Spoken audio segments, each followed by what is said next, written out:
অবৈধ বালি পাচার রুখতে পথে কৃষিমন্ত্রী। একাধিক বালি বোঝাই ডাম্পার আটক বীরভূমের ময়ূরেশ্বরে। অবৈধ বালি পাচারের বিরুদ্ধে ফের সরব হলেন পশ্চিমবঙ্গের কৃষিমন্ত্রী তথা স্থানীয় বিধায়ক দুধকুমার মণ্ডল।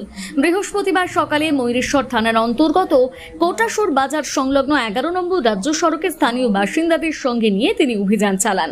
স্থানীয় সূত্রে জানা গিয়েছে, অভিযানের সময় প্রায় 12 থেকে 14টি বালি বোঝাই ডাম্পার আটকানো হয়।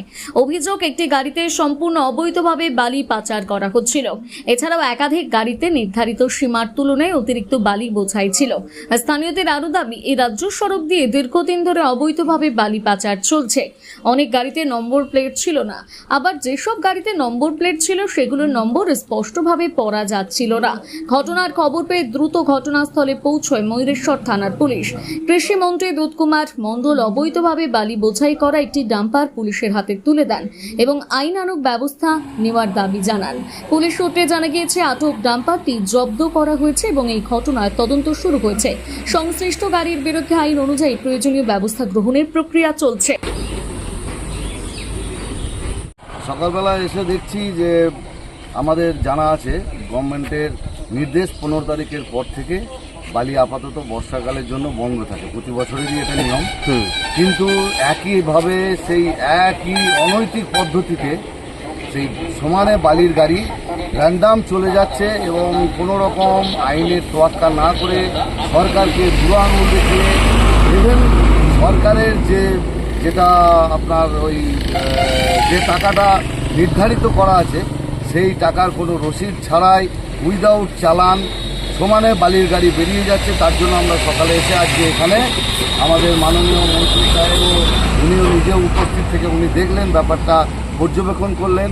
এখানে থানার যিনি ডিউটিতে ছিলেন ম্যাডাম, উনিও এসে দেখলেন এবং গাড়িগুলোর উপরে এবার আইনানুগ ব্যবস্থা নেওয়া হবে। কতগুলো গাড়িতে দেখলেন চালান নেই? অন্ততপক্ষে আমরা এখনই যেটা দেখলাম যে একটা গাড়িতে একদম কোনো কাগজপত্র নেই এবং প্রত্যেকটা গাড়ির পিছনে নাম্বার প্লেট, কোনো নাম্বার প্লেট থাকছে না, সামনে পিছনে নাম্বার প্লেট থাকছে না। যেগুলো থাকছে দু একটা সেগুলো অস্পষ্ট এবং যথাযথ সেগুলো ঘষে দেওয়া হয়েছে যাতে মানুষের জনসমক্ষে সেই নাম্বারগুলো দেখতে না পাওয়া যায়।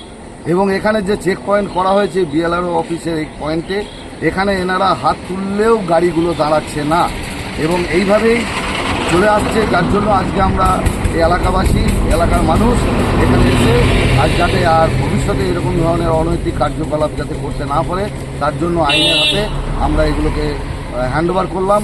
ওনারা এবার আইনানুগ ব্যবস্থা গ্রহণ করবেন। কতগুলো গাড়ি দাঁড় করিয়েছিলেন আপনারা? আজকে 10 থেকে 15টা। তারপর খবর হয়ে যাওয়ার পর দেখছি আর কোনো গাড়ি আসছে না এবং এখান থেকে আর একটা মোড় আছে, সেই মোড় থেকে গাড়িগুলো ওদিকেও পালিয়ে যাচ্ছে, এরকম একটা খবর আমাদের শোনা যাচ্ছে।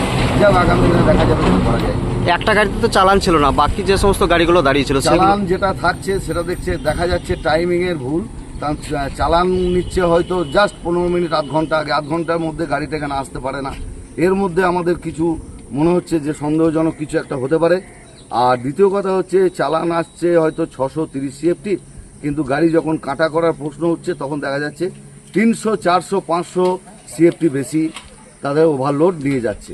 অতএব এইগুলো প্রশ্নের মুখে আসছে।